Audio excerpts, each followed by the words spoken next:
Well, hello everyone, my name is Zachary O'Shea, and this is Box of Teeth.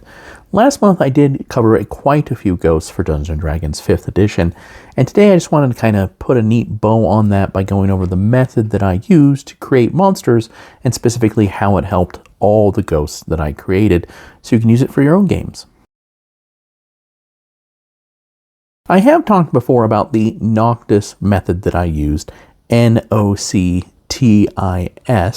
not specifically the character from Final Fantasy 15, but it lines up to that very nice.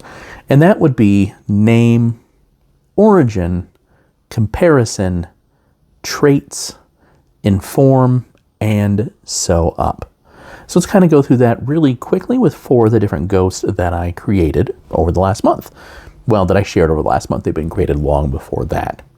So normally what I do is go with name first, because that puts an idea into my head about what I want to sculpt this monster to be. And that's really important with ghosts specifically, because they shouldn't, in my opinion at least anyway, be a standard run-of-the-mill. You're going to see a lot of them in a campaign. Now they could be like the Army of the Dead from Lord of the Rings, but that's slightly different. If you're dealing with specific ghosts, they should have specific names. Think about Ghostbusters. They all have a name and a look and a specific feeling to them. Now, here I did 2 different methods primarily. First was either going by profession, and that would be the headmistress and the fisher as 2 examples. Or the second would be some sort of physical trait. Black Tongue and Long Fingers being 2 for that example. And this was twofold because, again, in ghost stories, that tends to be what they are. They're not necessarily someone with an actual name or an entity with an actual name, but it is the Lady in Black, the Headless Monk, something to that effect. So after name, then we kind of go with origin, which is really thinking about their backstory and why they became a ghost.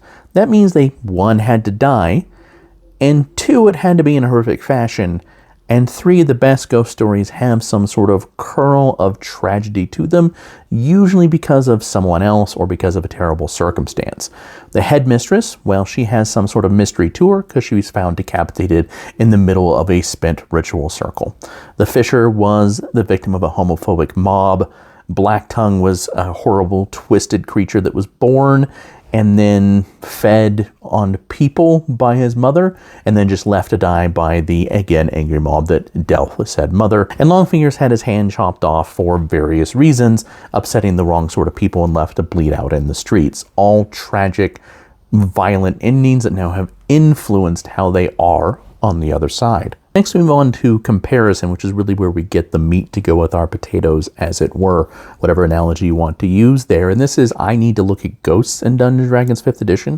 What traits do they have that's going to be universal between all the creatures I'm talking about? Now, of course, it's very easy with, you have usually very low strength, high dexterity, no real armor besides that dexterity. But they do have a plethora of damage immunities, damage resistances, and condition immunities. On top of that, of course, is etherealness, ethereal sight, and incorporeal movement. But the other thing that ghosts have is the aging glance that they have.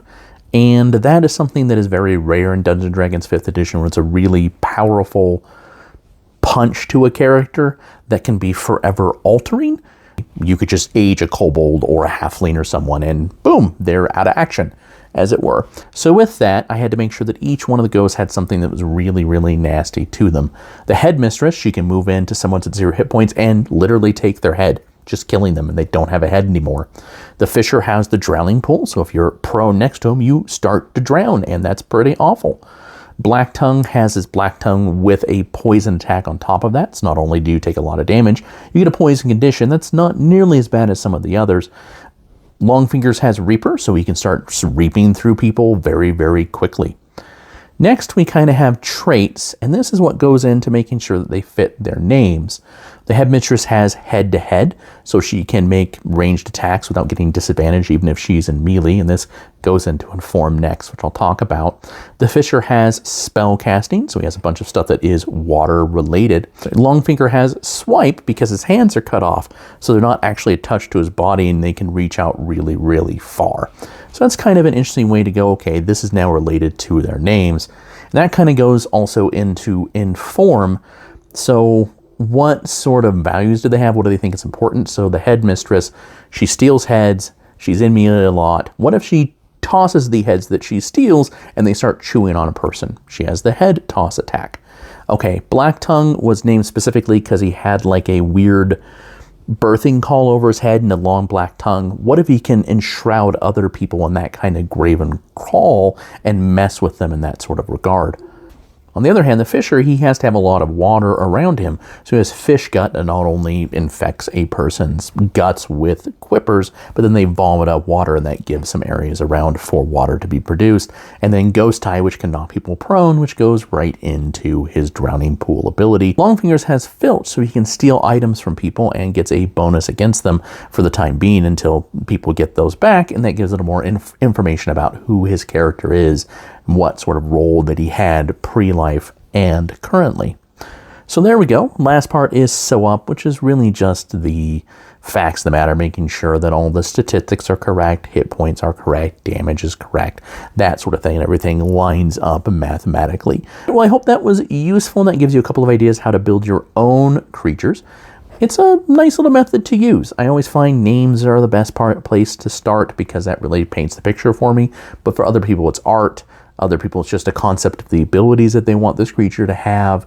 It's all really what method works for you. Now, if you want to see these ghosts, along with hundreds of other creatures that are all horror themed and all perfectly free for Dungeons & Dragons 5th edition, you can always go to boxofteeth.blogspot.com. If you're more interested in the horror projects I have that are not Dungeons & Dragons, or the horror fiction that I write, that includes grease paint right here, which I do use the Noctis method when I'm kind of creating characters in my mind, you can always go to www.zacharioshay.com. Again, thank you for your time and your attention. And yeah, we're in February, folks. Have a good one.